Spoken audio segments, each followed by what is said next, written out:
Il est 15h passées de 20 minutes lorsque le ministre de l'Éducation de base, professeur Laurent-Serge Itundingwa, foule le sol de l'esplanade du complexe scolaire bilingue de l'école publique de Bastos ce 31 janvier 2024. Accompagné du secrétaire d'État, Dr Viviane Cherikilo, il est question pour les deux personnalités de répondre présent au rituel de réception des vœux de Nouvel An 2024 de leurs collaborateurs et partenaires. L'exécution de l'hymne national et le souhait de bienvenue précèdent la remise des distinctions honorifiques au personnel bénéficiaire au titre du 20 mai 2023, parmi lesquels l'inspecteur général Charles Nanga. Président de la République, et en vertu des pouvoirs qui nous sont conférés, nous vous élevons à la très grande dignité de grand officier de l'Ordre national de la valeur.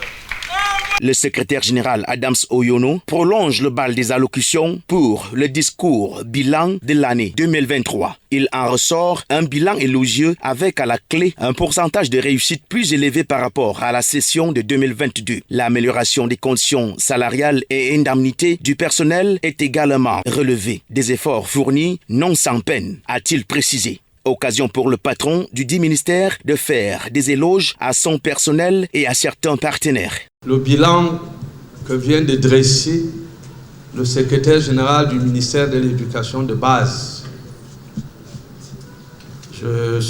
ça se passe de commentaires et je voudrais dire solennellement que je suis à la tête d'une équipe qui travaille dur, qui travaille bien. C'est pour ça que les résultats que vous avez écoutés tout à l'heure, s'allongent au fil des années.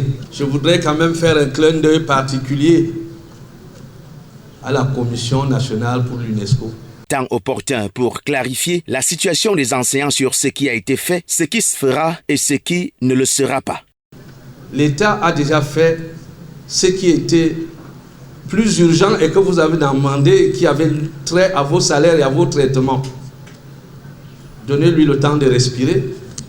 On tiendra le Forum national de l'éducation, c'est clair, puisque les démarches sont en ce sens-là aujourd'hui. Mais ayons la demande réaliste, c'est-à-dire la demande en conformité de ce que notre pays est capable de faire. En présence du ministre chargé des missions à la présidence de la République Philippe Mbargambois, du maire de ville Luc Messia Tangana, les représentants du gouverneur de la région du centre et du préfet du Mfundi, les responsables des services centraux et déconcentrés, les organisations partenaires et plusieurs autres invités. La phase de la présentation des vœux proprement dite est engagée suivant l'ordre protocolaire du ministère de l'Éducation de base, un rituel qui exprime la totale satisfaction du patron du ministère éponyme et de son personnel. Le ministre a exprimé sa totale satisfaction quant à la manière dont les travaux ont été menés au ministère au cours de l'année 2023. Il a salué l'assiduité du personnel. Il leur a demandé d'être plus ponctuels cette année. Des bons moments qui prédisent une bonne année 2024 au ministère de l'Éducation de base.